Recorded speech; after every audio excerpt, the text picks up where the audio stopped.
Hello, my name is Sheldon Callahan. I am the Executive Director of Deep Root Center for Spiritual Studies, a temple that was inherited from the monks of the Shaolin Temple. It's a 501c3 nonprofit. I am also the head instructor of Zen and Tech, a program underneath Deep Root Center for Spiritual Studies. Also in technology leadership and software architecture. I'm a martial artist and teacher trained in systems that embody resilience. I've grown organizations, rebuilt them, and guided teams through adversity. I'm the son of a community builder who taught me how to pivot with purpose. I know, it sounds like a lot, and it is. Our talk for today is titled Rooted and Ready: How Resilient Organizations Withstand and Transform. I want to share a few stories with you. These are stories of change, alignment, and values, and resilience. Resilience isn't about surviving storms. It's about transforming through them. So let's talk about personal resilience. This is learning how to pivot without panic. These are stories that speak to how and when to change, how alignment can make or break an organization, and how values are fundamental blocks in which alignment is built. The first story that's very personal to me is a story of my mother. My mother taught me how to be resilient when things change. My mother was one of the most creative and motivated people I've ever known. She was a community builder, ran community organizations, primarily with at-risk youth. She valued children having a safe upbringing. She did not have an ideal situation growing up, but was fortunate to have family and community members as a guiding light, and she wanted to give back to the world. She aligned with organizations that shared her goals, and she was also an entrepreneur. She ran her own store while I was young. But everything changed when I went off to college. My mother was driving home one night and unfortunately lost much of her sight and depth perception. I can't tell you how she made it home safely, but she had an impeccable sense of direction and was able to return.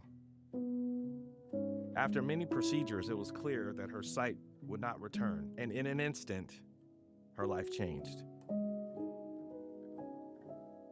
I don't know what it's like for someone so vibrant, so self-reliant, such a go-getter, to realize that certain things like driving, which she loved, was over. When I returned from college, I was spending time with her when she decided that she wanted to go to the school for the blind, which meant that for about a year, she would live on campus away from our family. She wanted to reclaim her life, and when she told me about the program, I was afraid for her.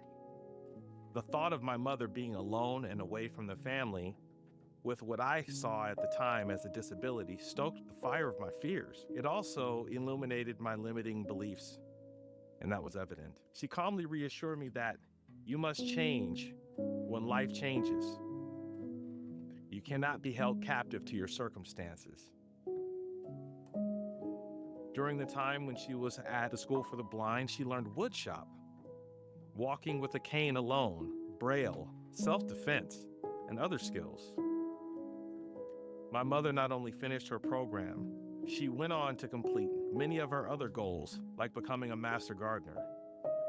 This showed me not to give up, but to pivot when life changes. Personal resilience is the power to pivot. When life changes, you must change. Many times we find ourselves at a crossroads. Sometimes we're making a choice, and other times we're making a decision. You must change when life changes. You can't be held captive to your circumstances. In order to talk about change, we first have to talk about mindset. Let's talk about a fixed mindset versus a growth mindset. In a fixed mindset, either I have it or I don't. In a growth mindset, I can develop this. Fixed mindset says, avoid challenges. A growth mindset says, embrace challenges. A fixed mindset says, give up easily. A growth mindset says, persist through the setbacks. A fixed mindset takes feedback personally. A growth mindset uses feedback to grow. Let's talk about group and organizational alignment. Misalignment breaks things, as evident in this story. Alignment in organizations is about having shared goals based on shared values. In martial arts, alignment is everything. When I learn to take people down, I must misalign the body so that it cannot stand, or it is severely occupied with maintaining balance, allowing me to execute my intended move. In the inverse, knowing how to use my alignment is crucial to remain standing under pressure and not to be taken down. The power of this understanding is evident in organizations being misaligned with their teams, customers, leadership, and this can have deadly consequences for a business. I watched organizations rise and fall because of this principle, including one of my own businesses. There is a saying in business, hire slowly and fire quickly. This is because having the wrong people on your team is even more critical than having the right people on your team. The higher up you are in the chain, the more apparent that the impact is. However, just like in martial arts, you can find the smallest and weakest link, like a small finger, and bring a giant to its knees. Alignment ensures that all actions, strategies, and resources are coordinated and directed through achieving goals. It involves ensuring that everyone in the organization understands the goals and works collaboratively towards them. Alignment ensures individual efforts are connected and that there is consistency in how resources are used and decisions are made. If goals and efforts are misaligned, an organization can work against itself. My last story is about values. I facilitated many value exercises with companies where people state what they want the company's values to be. In one of these sessions, I observed a group agree on values that they thought sounded good, but did not truly match the group assembled to create them. In theory, this should be a way to put values front and center, holding the group accountable. But in practice, if the values listed by a group are purely aspirational, they are discarded under pressure. This same group I mentioned earlier will go on to fail and disband, abandoning all sense of the values they put forth. Values are more than thoughts or sentiments. They are structural in how people and groups organize and act. Changing values rarely happens overnight, and many values are not even conscious to the holder. Changing values takes time, or it must be a very consequential event that alters previous values and puts them into question. Your foundational values will permeate throughout your organization. You should be able to pivot and still remain true to your values.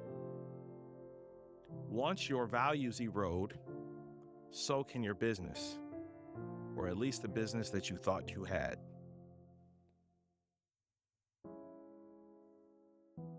What is the difference between values and beliefs? Values are guiding principles and standards that individuals or groups consider important in their lives. They shape behaviors, attitudes, and priorities. Values are often deeply integrated and can evolve over time based on experiences and reflections. For example, someone may value honesty, compassion, or hard work, and these values will influence their decisions and actions. Beliefs, on the other hand, are convictions or acceptance that something is real. They often stem from personal experience, education, cultural experiences, or teachings. Beliefs can be about anything, from religion or philosophical views to opinions about a specific situation or people. For instance, someone might believe that success comes from hard work and that people are fundamentally good. Values are about what you find important, while beliefs are what you accept as true. Values guide behavior and beliefs shape how we interpret the world around us. How do you know what you value? Let's select something that you believe is a value. An example is, I value honesty. Values are fundamental and foundational, so it is essential to ask these questions. When in your life did you develop this value? An example might be, I learned that telling the truth was important as a child. Give an example now of a time when this value was challenged. I knew I would get in trouble when they asked me to tell the truth. Give an example of how this value shows up in your life today. I still tell the truth, even when it goes against my best interest. What would have to happen for this value to change? Well, it might change if honesty puts my life in danger. These questions are fundamental to understanding if something is truly a value or not. How do you know if your values align with your goals? The key to understanding values is to know thyself. This will give you access to understanding others, but will not let you know what their values are or what their motivations are. Be resilient like a willow tree. Change is the wind blowing the leaves. Alignment is the trunk aligning the plant. Values are the roots grasping to the ground. This talk is about being rooted and ready. Being rooted in your values and ready for action and change is how a resilient organization withstands and transforms. Now, let's do some homework, some action items. At a high level, we begin with the core values created by the founders or the department heads. Then we get alignment of purpose. That translates into the goals. What do we wish to achieve? And then we move to action. What is done to achieve the goals? What changes do we need to make to get the desired result? Now, mid-level tactical alignment. This is where we start to take what we learned from the alignment and from the goals. We're going to start setting our goals here. So this is at the goal level. So we have goals, or we call them objectives and key results. Key results are how we measure the objective. How do we measure the goal if it's a success? And then from that, we create projects. This is the overarching thing that all the work comes from. So from the objectives, we create projects. What are we going to work on? We create teams to help manage the projects. And from those teams, we develop the work. Work is the actual action, the thing that we do. Now, low-level tactical alignment. This is how do we do the work? So we talked about projects. So if we just take a step back and we think about, okay, we have our goal. Now we're going to define those projects. And we're going to define the work. Once we define the work, now we have to develop the work. Once we feel that we're complete and we have acceptable work done, then we have to deploy it. We have to release what we've done to the world and see how it lands, see if it works. After we've done this, it's always important to retrospect, to look back often. As soon as we do what we've done and we see the impact, and then we say, what worked? What didn't work? What should we keep doing? What should we stop doing?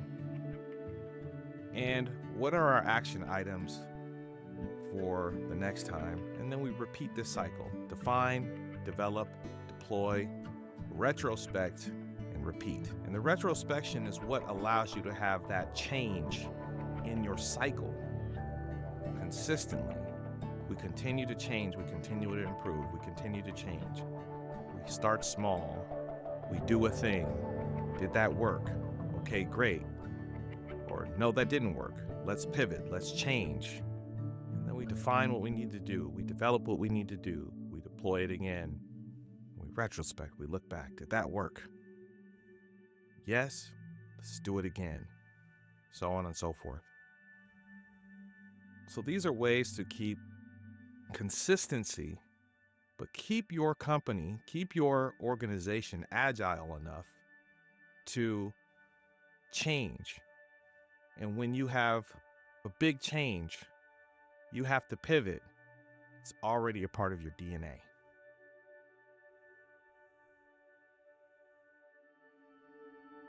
Now, everything I'm saying is common sense, but when you lay it out, we can create teams that can change. They can figure out what work needs to be done to do the project, but how we do the work may change. The teams we have that are doing things may change. The projects may even change, but the objectives may not change as often because they're aligned with the goals of the company, but they can change. There's flexibility, very much like a willow tree.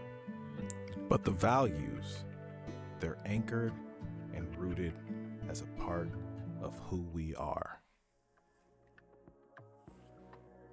I want to thank you for joining this talk on organizational resilience.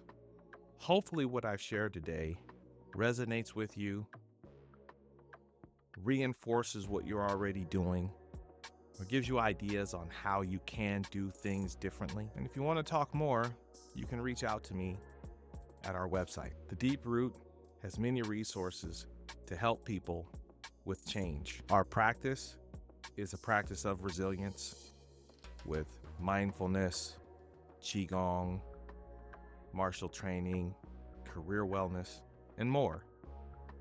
So if you want to continue to develop skills, go to our website at www.thedeeproot.org. And if you're interested in career wellness, go to www.zenintech.org. If you like this presentation and would like to know how to make presentations like it, we have a course on Canva. We also have courses on software development, meditation for tech workers, project and program management, and more. Sign up for one of our courses. Thank you. Be well.